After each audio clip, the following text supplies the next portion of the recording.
Alchemist, por Stanley New. Capítulo 15. El cautiverio de Helena volvió a caer en la monotonía. Solo vio a Ferron cuando vino a revisar su memoria y de nuevo unos días después cuando le hizo la transferencia. Helena no se resistió. Todavía notaba la mente débil como una tela de araña. Temía que si se desmoronaba, Ferron tendría vía libre. El sumo inquisidor no trató de abrirse paso por lugares ocultos, sino que se plantó en medio de su mente y se quedó allí. Cuando él pestañeaba, los ojos de Helena temblaban. Levantó la mano izquierda. Ella observó cómo se abría y cerraba. Su conciencia estaba dividida entre ambos, pero a cada segundo que pasaba se sentía más como él y menos como ella misma. La estaba devorando lentamente. Saboreó la sangre. Le estaba cayendo de los ojos y la nariz. Cuando terminó, Helena permaneció inerte donde estaba, con la cabeza reclinada hacia atrás contemplando el techo, hasta que llegaron los necrómatas y la llevaron a la cama. Como no se resistió, solo tuvo unas décimas de fiebre durante unos días. Al parecer sí que era ella la animante. Aquella revelación le oprimía el pecho como una losa. Antes estaba segura de que su pérdida de memoria se debía a una estrategia de la Resistencia para proteger algún secreto importante sobre Luke, que se trataba de un sacrificio enorme al que había accedido para después confiarle su mente y sus recuerdos a esa misteriosa Elaine Boyle. ¿Había sido ella misma la que había tratado de esconderse todo este tiempo? ¿Eso era lo que había pasado? Seguramente había algo más, pero no recordaba nada que tuviera la más mínima relevancia. Ninguno de los recuerdos fragmentados que había recuperado parecía ser muy importante. Ferron siempre estaba ocupado. Dedicaba la mayor parte de su tiempo a cazar a los últimos miembros que quedaban de la llama eterna. Cuando conseguía verlo desde las ventanas que daban al jardín, se notaba que estaba hecho polvo. A veces volvía cubierto de sangre. Helena se percató de las ojeras que tenía y de la rigidez con la que se movía, y empezó a sospechar que Morrow lo estaba torturando con frecuencia. Como Ferron no podía morir, Morrow se deleitaba asesinándolo una y otra vez. No volvía a casa lívido de furia, sino conmocionado por la tortura. Cuanto más lo observaba, más evidentes le parecían los síntomas. Era como si a pesar de recuperarse físicamente, su mente se estuviera erosionando poco a poco. Intentó no pensar en ello, pero no lo logró, así que decidió procurar que no le importara. Ferron quería darle caza a la Resistencia. Cada vez que lo torturaban era una señal de que había fracasado. ¿Acaso Helena no había deseado que lo castigaran? Al fin y al cabo, él mismo se lo había buscado. Morrow se estaba muriendo y Ferron lo sabía, y sin embargo aún elegía servirlo, haciendo todo lo que el sumo nigromante no tenía fuerzas para hacer por sí mismo. Se merecía sufrir. Cuando encontró manchas de sangre entre las piernas, se quedó mirándolas fijamente, sin comprender nada, hasta que cayó en la cuenta de que estaba menstruando. Incluso antes de la guerra, el estrés de la beca hacía que la regla le viniera de forma irregular. Después de los asesinatos, desapareció por completo. Se había olvidado de que su cuerpo funcionaba así. Cuando la esterilizaron, Matías quiso que le extirparan el útero, pero Ylva insistió en que el procedimiento debía ser lo menos invasivo posible. Una ligadura de trompas. Por eso aún podía sangrar. Se colocó un paño entre las piernas y cuando le llevaron el almuerzo le preguntó a la criada si podía traerle algo para la regla. Si lo hubiera pasado antes, tal vez habría disfrutado al pensar lo incómodo que se sentiría Ferron de lidiar con las vicisitudes de tener una prisionera. Pero ahora la incomodidad de Ferron era algo en lo que Helena prefería no pensar. 10 días después de la transferencia, cuando Ferron acudió a su habitación para revisar de nuevo sus recuerdos, parecía menos alterado. Cuando descubrió que Helena se preocupaba por él, de mala gana, pero de forma compulsiva, rompió la conexión. Al abrir los ojos, lo encontró mirándola fijamente. ¿Te preocupas por mí? Su rostro se retorció en una sonrisa de suficiencia. Nunca pensé que fuera posible. A Helena le ardió la cara. No te lo tomes como un cumplido. Odio la tortura. Menuda santa, dijo con sequedad y se llevó una mano al pecho. Estoy seguro de que el generoso Deluxe se habría emocionado de ver que tienes tan buen corazón. No pronuncies su nombre, replicó Elena con virulencia. Nunca fuiste amigo suyo. La chica se incorporó aunque todavía se sentía mareada. Ferrón se apoyó en el poste de la cama. ¿Sabes qué? A veces me pregunto quién ha causado más muertes en la Resistencia, si los Holdfast con sus principios o yo. ¿Tú qué crees? No es lo mismo. Al sumo inquisidor le temblaron los dedos. Se cruzó de brazos para que Elena no se percatara de ello y estuvo a punto de conseguirlo. ¿De verdad hay diferencia entre obligar a alguien a morir por ti y asesinarlos? Elena sintió que la rabia se extendía por su pecho. Sí, estoy segura de que te encantaría pensar que no la hay para así acallar tu conciencia, pero no te pareces en nada a él. Su captor se limitó a sonreír. No creo que tenga conciencia, pero dime, ¿preferirías que los hubiera mantenido con vida? Hizo la pregunta con cautela. ¿Que mantuviera con vida a los miembros de la llama eterna para que albergaran esperanzas? ¿Eso te parecería más compasivo? Deberían albergar esperanzas, porque sigue habiendo alguien ahí fuera, un miembro de la llama eterna al que no han capturado. No por mucho tiempo. Elena palideció. ¿Lo has...? Le tembló la voz. Ferro negó con la cabeza. Todavía no, pero te garantizo que lo haré. Había rabia en su sonrisa. Pase lo que pase con Morrow, el asesino acabará muerto y enterrado. Eso no lo sabes, repuso Elena con fuerza. Claro que sí, dijo él con una expresión tan dura como si estuviera hecha de granito.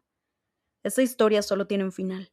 Si la Resistencia quería otro resultado, debería haber tomado distintas decisiones, unas decisiones duras y realistas, y haber renunciado a la idea fantasiosa de que la superioridad moral de su causa les concedería la victoria. Eran unos idiotas, todos ellos. Si los dioses existieran, habrían hecho que Apolo Holdfast fuese más difícil de matar.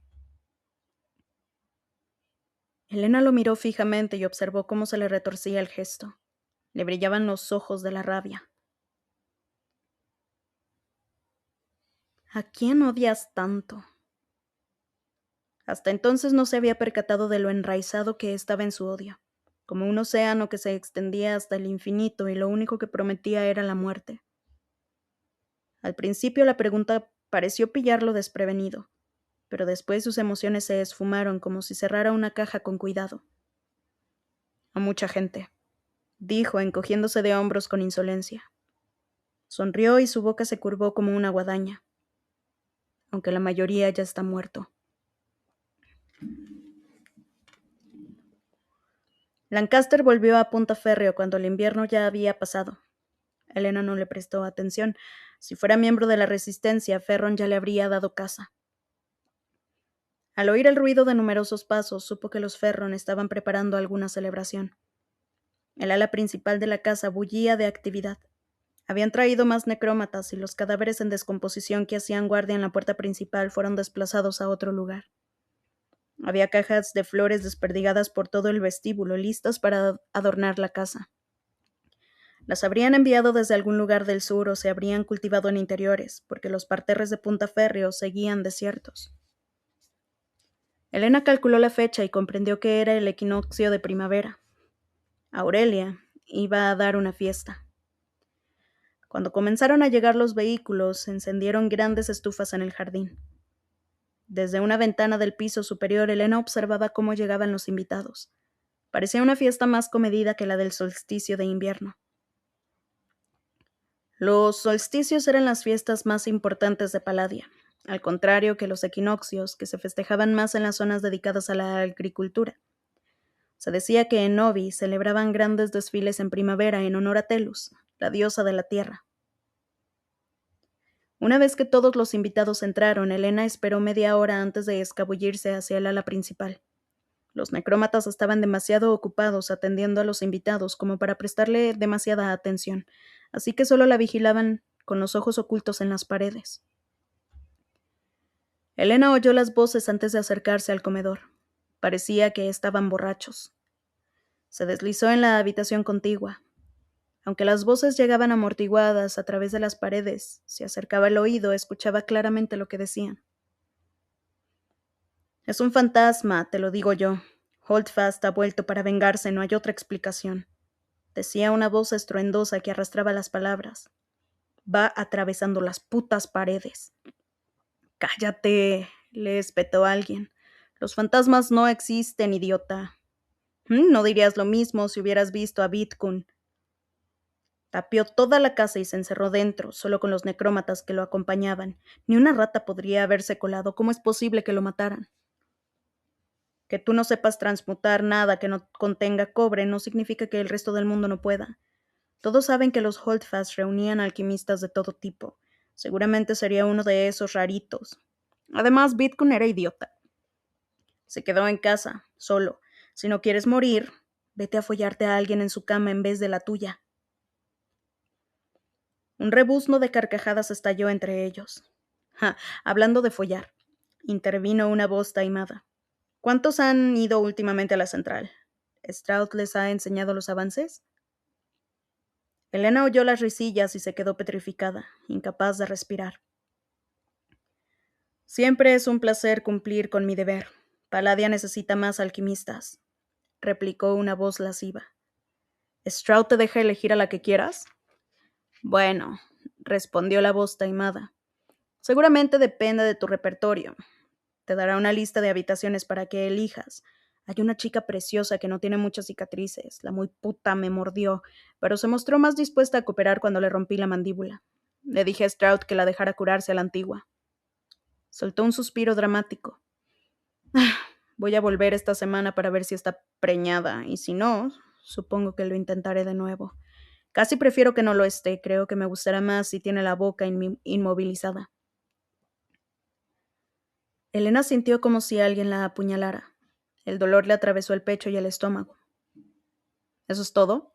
Por lo que había leído en el periódico, pensaba que sería algo más burocrático. Tendré que pasarme a ver qué me toca. Hubo más carcajadas. ¿Tú has estado, Ferron? Con el repertorio que tienes, seguro que te dejan entrar en todas las habitaciones. A Elena se le secó la boca. No, respondió la voz fría de Ferron. Tengo mejores cosas que hacer. Claro, ¿para qué ir hasta la ciudad cuando tienes a una aquí? La prisionera no es para eso, intervino Aurelia. Además, pronto acabaremos con ella. Y sinceramente no es un regalo para los ojos. Lo único que hace es merodear como una rata. Tuve que amenazarla para conseguir que se bañara.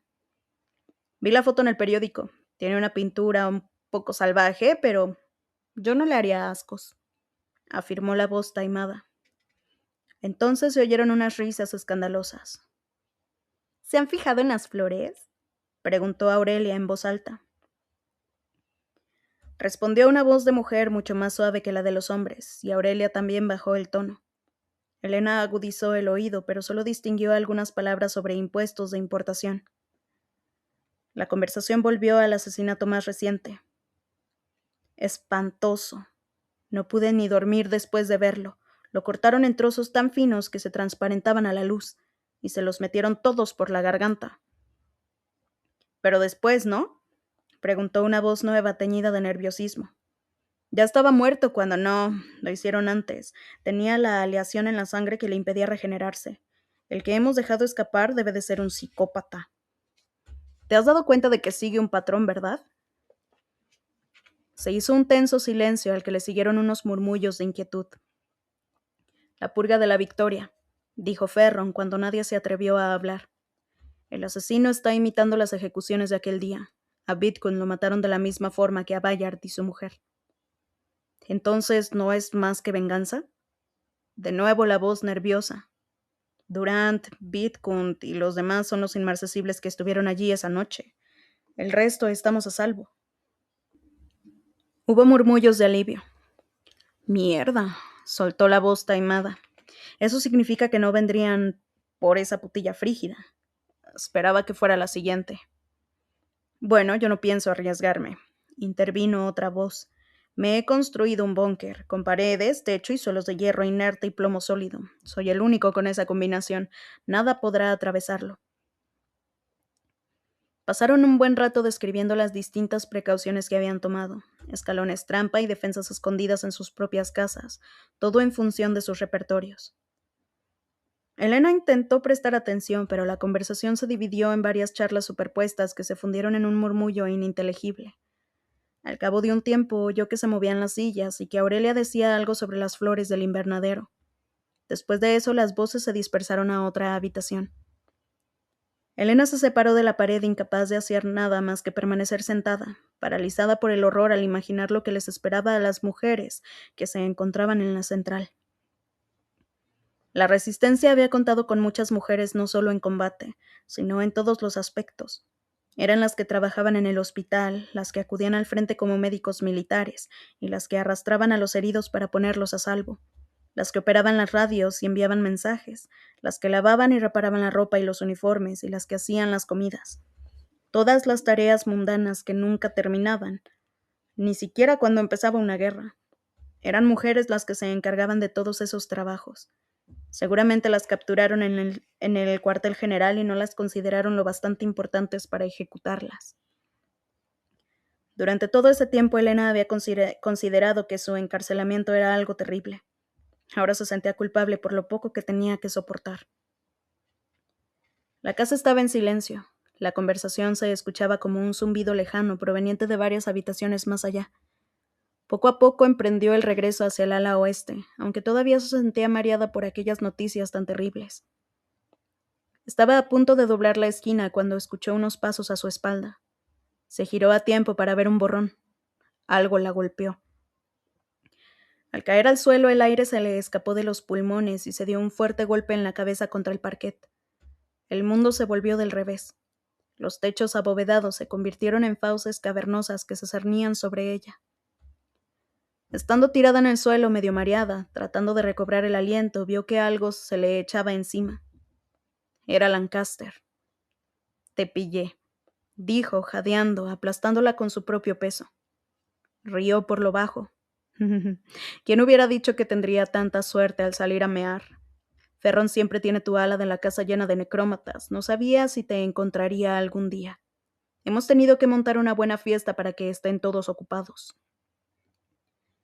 Le pasó el pulgar por la barbilla y la mejilla. Su aliento era cálido y espeso, propio del vino. Joder, mírate, has ganado peso desde la última vez. Elena estaba aturdida. Haz algo, se repetía en su mente. Si yo fuera Ferron, te tendría atada a mi cama. Una mano se deslizó hasta sus pechos y apretó con fuerza. Después apretó más. Deberías ser mía.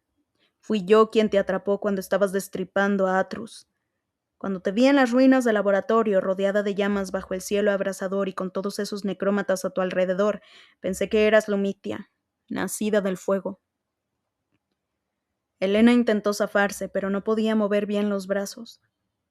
Quiso gritar, aunque sabía que él acallaría el sonido de inmediato. Tenía que esperar el momento oportuno. Deberían haberme hecho inmarcesible entonces. No te habrían capturado de no ser por mí, susurró Lancaster con la cara a centímetros de la suya. Pero desapareciste. Esta vez no pienso perder el tiempo. Por fin vamos a divertirnos juntos. El corazón de Elena latía con fuerza. Se mordió la lengua para ganar tiempo. Una oportunidad. Ya me has escuchado gritar en muchas ocasiones, dijo Lancaster con voz bronca. Me pregunto cómo será cuando lo hagas tú. Se rió por lo bajo. Aunque supongo que tendremos que hacerlo en silencio, no quiero que Ferron nos vuelva a interrumpir. Rebuscó algo en su bolsillo.